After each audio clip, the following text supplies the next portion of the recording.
आणि भास्कर दानवेच्या पत्नी जर ओबीसीच्या जागेवर लढत असतील तर खरं तर त्यांना लाज वाटली पाहिजे, परंतु त्यांच्याच घरातून त्यांचे बंधू जर त्यांच्या पत्नीला जर ओबीसीच्या जागेवर उमेदवारी देत असतील, आणण्याचा प्रयत्न करून जर महापौर पदावर बसवण्याचा प्रयत्न करत असतील हे चुकीचं आहे. म्हणजे तुम्ही ओबीसीचा कुठेतरी केसानी गळा कापण्याचं काम भाजपनं चाललेलं आहे.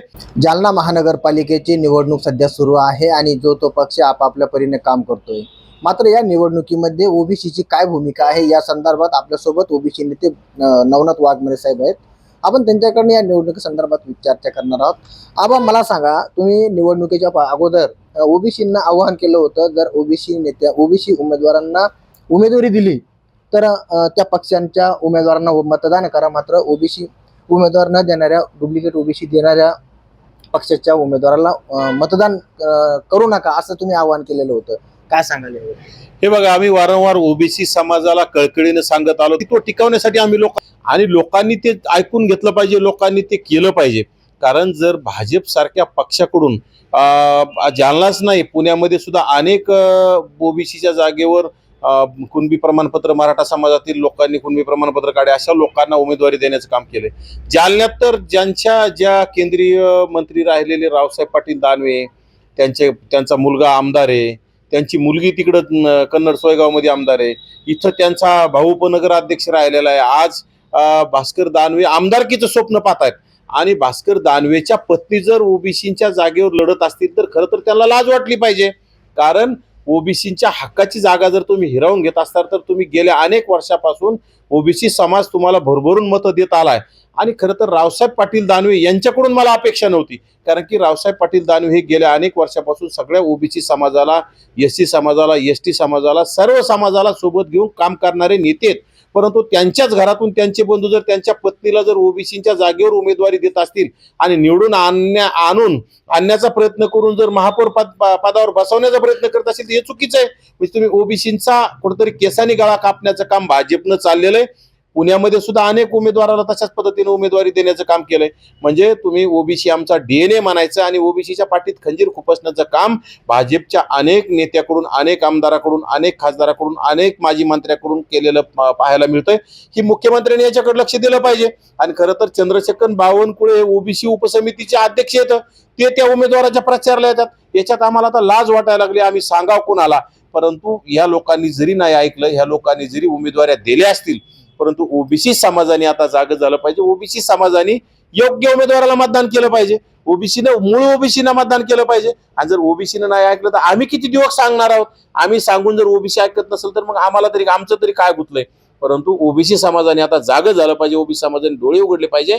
आणि अशा ओबीसीच्या जागेवर घुसखोरी करणाऱ्या प्रस्थापित मराठा समाजातील लोकांना कुठेतरी कुणबी प्रमाणपत्र काढून जर ओबीसी जागा हिसकावून पाहण्याचा प्रयत्न, अशा लोकांना जागा दाखवण्याचं काम ओबीसी समाजाने केलं पाहिजे. नक्कीच.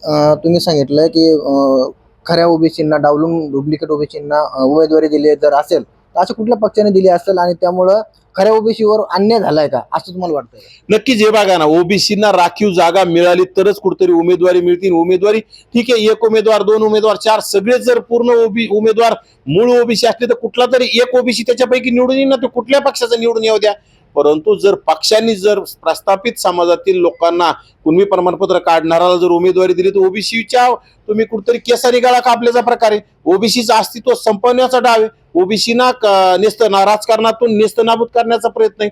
हाच प्रकार विशेषतः भाजपकडून तर बऱ्याच ठिकाणी झालंय. भाजपकडून झालंय, शिंदे गटाकडून झालंय, काँग्रेसकडून सुद्धा काही प्रमाणात झालंय. हे चुकीचं आहे ना. जर प्रमुख पक्षांनी जर ओबीसींना बायकॉट करण्याचं ठरवलं तर ओबीसीने सुद्धा ह्या पक्षांच्या उमेदवारांना बायकॉट केलं पाहिजे.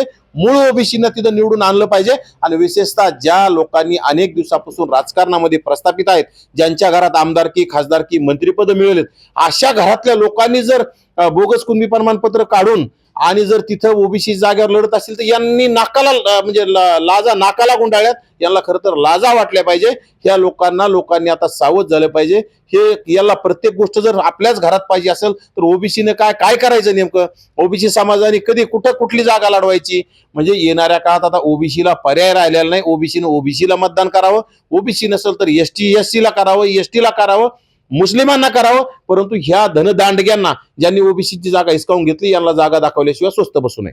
नक्कीच आबा, शेवटचा प्रश्न असा असेल, जालना महानगरपालिकेची पहिली ही महानगरपालिकेची निवडणूक होतीये आणि सगळेच पक्ष महापौर पदासाठी धडपड करताना दिसतात. सगळेच पक्षांचे नेते अगदी रस्त्यावरती उतरून डोर टू डोर आपापल्या पक्षाचा प्रचार करतात. आरक्षण देखील सोडत झालेलं नाही, यावरती काय तुमची प्रतिक्रिया असेल? खरं तर आरक्षण आता निवडणुका झाल्याच्या नंतर आपले कोणाला सोडायचंय आणि प्रस्थापित जे आमदार खासदार यांच्या मुलांना कसं महापौर बनवता येईल त्या पद्धतीनं हे सगळं प्लॅनिंग चाललेलं आहे. शिंदे गट असेल किंवा भाजप असेल, काँग्रेस असेल, कोणी असेल, आमदाराच्या मुलामुलींना, आमदाराच्या नातेवाईकांना महापौर बनवण्यासाठी योग्य वेळी आरक्षणाची सोडत होईल आणि त्यांना जे योग्य आरक्षण आहे तशा पद्धतीने सोडलं जाईल. त्यामुळेच आतापर्यंत आरक्षण सोडलेलं नाही आणि प्रत्येक ठिकाणी हेच प्रकार होणार आहेत. येणाऱ्या काळात तुम्हाला पाहायला मिळेल, आमदाराची मुलं महापौर झालेले पाहायला मिळतील, आमदाराच्या मुली आमदार महापौर झालेले पाहायला मिळतील, आमदाराचे मंत्र्याचे कुटुंबातले कोणीतरी सून असेल किंवा भाऊ असेल, भाऊजई असेल, ह्या लोकांना महापौर करण्यासाठी केलेली ही मोठी केळी आहे आणि ती योग्य वेळी सगळ्या लोकांना कळल. परंतु आता पर्याय नाही, सत्तेच्या पुढे शहाणपण चालत नाही आणि तशा पद्धतीने राज्यकारभार चाललेला आहे. त्याच्यावर आपण काही जास्त बोलणं बी योग्य नाही. परंतु नक्कीच प्रस्थापितांना पुन्हा प्रस्थापित करण्यासाठीच चाललेलं हे मोठा काटाटोप आहे. सामान्याला सामान्य ठेवायचं आणि प्रस्थापितांना प्रस्थापित करायचं. नक्कीच आपण जर पाहिलं तर हे होते ओबीसी नेते नवनाथ वाघमारे साहेब. यांनी सांगितलं की प्रस्थापित जे आमदार असतील, खासदार असतील, मंत्री असतील, यांच्या नातेवाईकांना महापौर करण्यासाठी ही सगळी धडपड चालू आहे आणि सर्वसामान्यांना खाली दाबण्याचा आणि प्रस्थापितांना परत प्रस्थापित करण्याचा हा खेळ चालू असल्याचं यांनी यावेळी सांगितलंय. सोनाजी दोगदंडे, Studio.com, जालना.